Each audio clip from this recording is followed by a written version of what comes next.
Good morning, everybody. 2020. What a year, huh?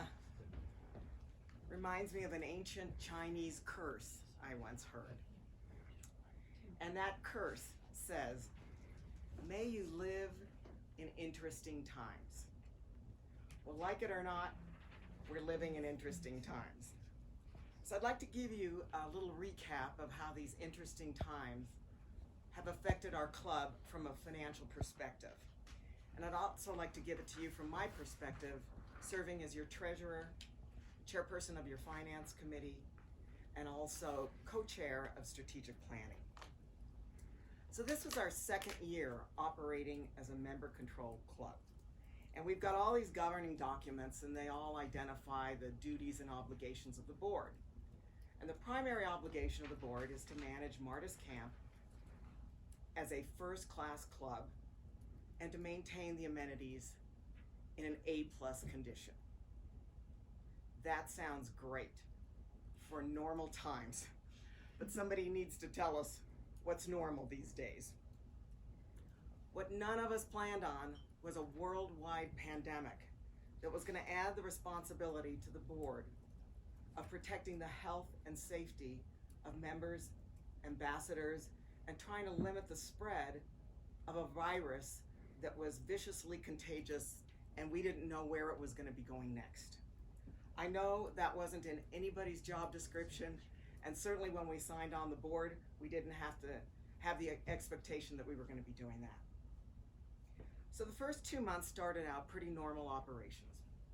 We distributed a member survey, and we were having normal operating phone calls and board meeting conference calls. And then COVID started to loom large on everybody's horizon.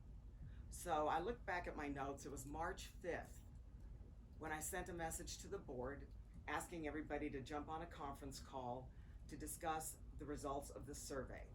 And by the way, the top 3 items that came in on that member questionnaire, I think the number 1 item was doing something to repair or improve the Washoe ski runs and to make it a little easier access, as Gus mentioned, for novice skiers or children. The second 2 items were expansions to the Lookout Lodge and to the fitness center.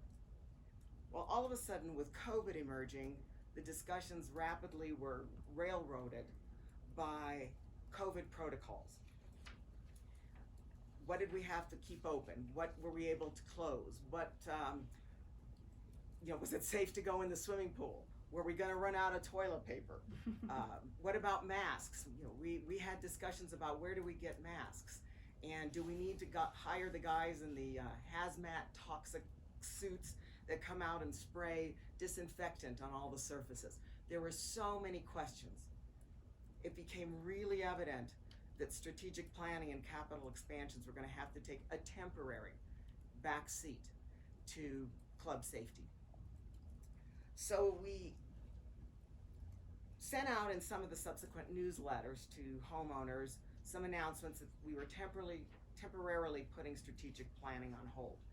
And there was some discussion at the board. Should we tell people what the survey results were? Should we not? And it seemed in this world where everything was starting to shut down, somehow promoting that we're going to be expanding the fitness center or the ski lodge when the world is closing somehow felt a little bit out of touch. So in those announcements, we let the members know that we were just temporarily putting capital expansions on hold.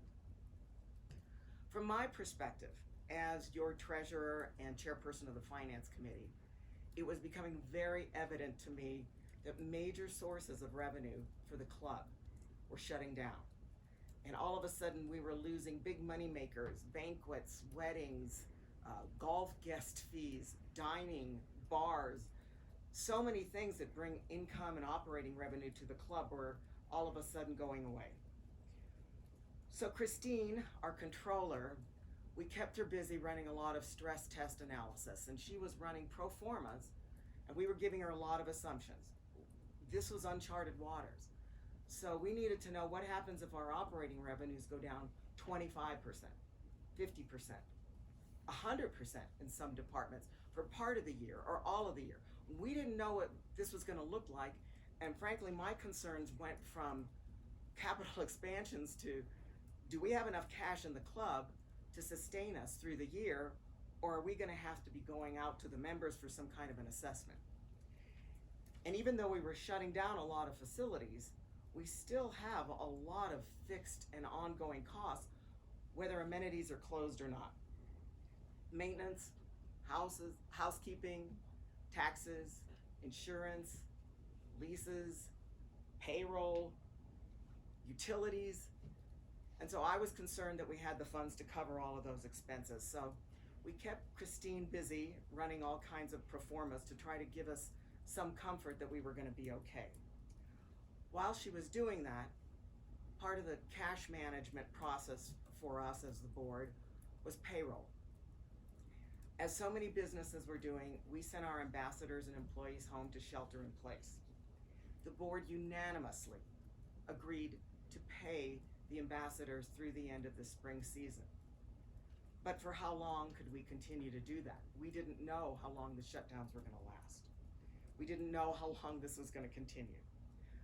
So early in the year, we made an application for the first offering of the Federal Payroll Protection Program. Eventually we were approved, but it was in a later offering of the program. But by the time we were approved, optics and conditions had changed. In the new offering of the program, the recipients of the money had to attest that we had no other sources of revenue or income to fund our payroll.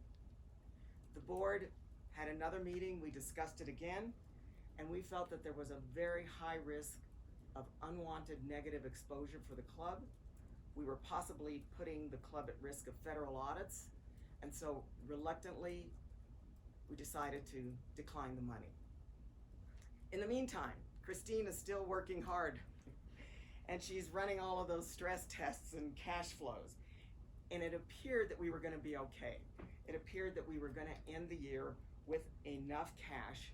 And once we felt slightly comfortable, and even though the financial effects of COVID still weren't known, we felt comfortable shifting some of our focus back to some of the capital projects and expansions. And Mark listed so many things that we got back on this year having to do with tennis and pickleball courts, and we're still looking at the Lookout Lodge expansion and so forth. So we were able to shift some of our focus back onto capital projects and making sure that the amenities are what the members need them to be.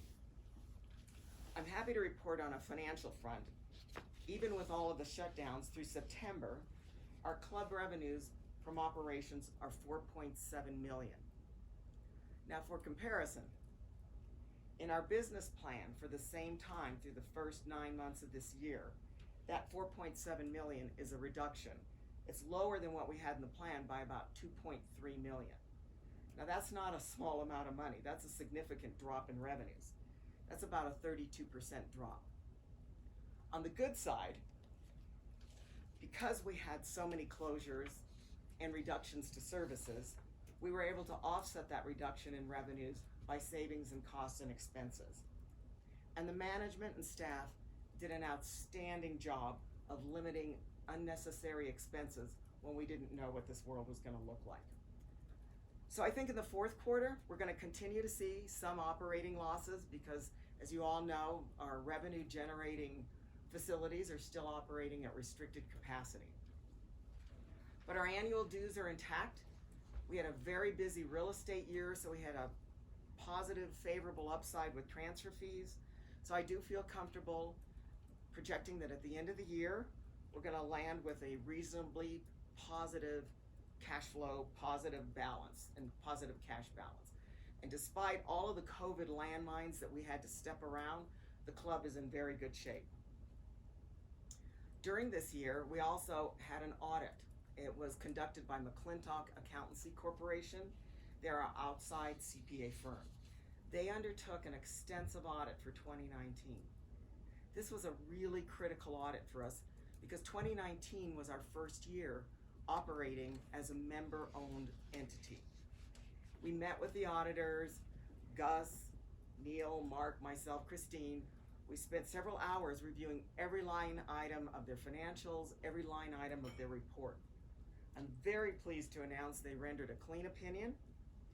They didn't identify any club deficiencies, no club weaknesses. And that's a really important vote of confidence for us as a member-owned club in our first year of operations. Looking forward, strategic planning, capital expansions. Everybody that's in this meeting or streaming in, I think there's one point we can all agree on, and it's a contentious world. But I think everybody agrees the world has seen significant changes in how we behave, how we socialize, how we congregate, how we work, how we use indoor spaces, how we use outdoor spaces. And I think the amount of inconvenience that we're all willing to put up with to go out and do something has changed. And it's unknown to us how long these changes are going to last. We also don't know how future commercial spaces, clubs, restaurants, offices, fitness centers, how those spaces are going to be redesigned or modified to accommodate users in the new world. So in light of all of these massive social changes, and after some discussion with the board, we feel that it's beneficial to have a do-over on the member survey. I think it's important to gauge how members' priorities have changed. Are they using more outdoor spaces, more indoor spaces? It's just important and worthwhile to the board to make sure that the members feel that the board is still on the right track for future planning. So sometime after the end of the year, let's get through winter together and see what this looks like. But we believe early spring of next year, we hope to come back with a meaningful member survey, a member questionnaire that will give us a pulse on how your priorities have changed. Also looking forward. So we just passed September. September means it's the start of fall. We all love the changing colors of the leaves. We crank up the fireplaces. And fall also means everybody's favorite activity, which is starting the 2021 business plan. Now you should all know it's a zero-based fresh start plan that we do every year. Every department conducts an extensive review and they propose their wish list, staffing, revenues, expenses, replacements, repairs, maintenance items. And then we review it. We review every line item. Neil, Mark, Gus, myself, Christine, Julie, we get together and we look at revenue, we look at financing, we look at capital expenditures, we look at cash flows, cash reserves. And most importantly, no one line item gets singled out. Everything has to be looked at in the context of the total operations of the club. I mean, people ask me, can we afford to do this or can we change that? I can't tell you one line item. I need to be able to see everything in the context of the total operations, and that puts together the best plan for everybody. So with 2021 coming up, we need to make some general assumptions about how do we plan for next year. I could tell you, we plan on being cautious, but more than cautious, we're going to be optimistic. And we're calling this a phased ramp up. And what that means is that by July, we are planning to be back to full operations at the camp. That means concerts, camps, member events, full services, full staffing. We're going to plan for that. Now, obviously, if government jurisdictions require us to dial it back or COVID protocols require us to cancel something, we'll do so. And we've gotten really good at that because we've been doing it all this year. But we feel it's more important to be ready for better times when they do arrive than to try to not have anything planned. So next year, we're hoping by July, we're going to plan for full operations, but we're still at the mercy of the county and the state. So in closing, one more observation. I think when all of us purchased our lot or our house at Martis Camp, we knew it was going to be great here. I mean, you don't have to look very far to see some beautiful scenery and some great amenities. I think what none of us planned on was for Martis Camp to become for us a refuge, a safe haven, an escape from a worldwide pandemic. And I can tell you that preserving that feeling for everybody of Marta's Camp being a safe place to escape to was the ultimate priority of the board this year. And how lucky are all of us to have this wonderful place to escape to. So with gratitude, I close that section of the agenda, and we're going to move on to the membership section. I have an envelope which Mark Johnson handed to me this morning. It's the results that have been tabulated by an outside third-party election inspector. And it is the results for the club board vacancies where we had 3 seats open on the board. So I'm going to open the envelope now. It was just handed to me, and I'm going to announce the 3 candidates who will be serving on the new board.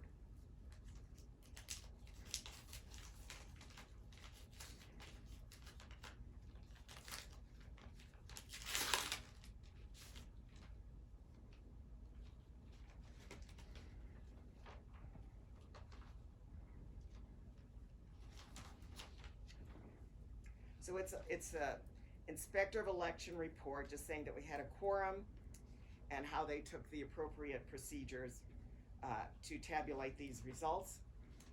And the results are for the 3 successful candidates who have been elected to the club board. And these 3 candidates received the most votes. Jordan Bender, Neil Deerhoff, David Kaufman. Thank you, everybody. I'll turn the meeting over to Mark.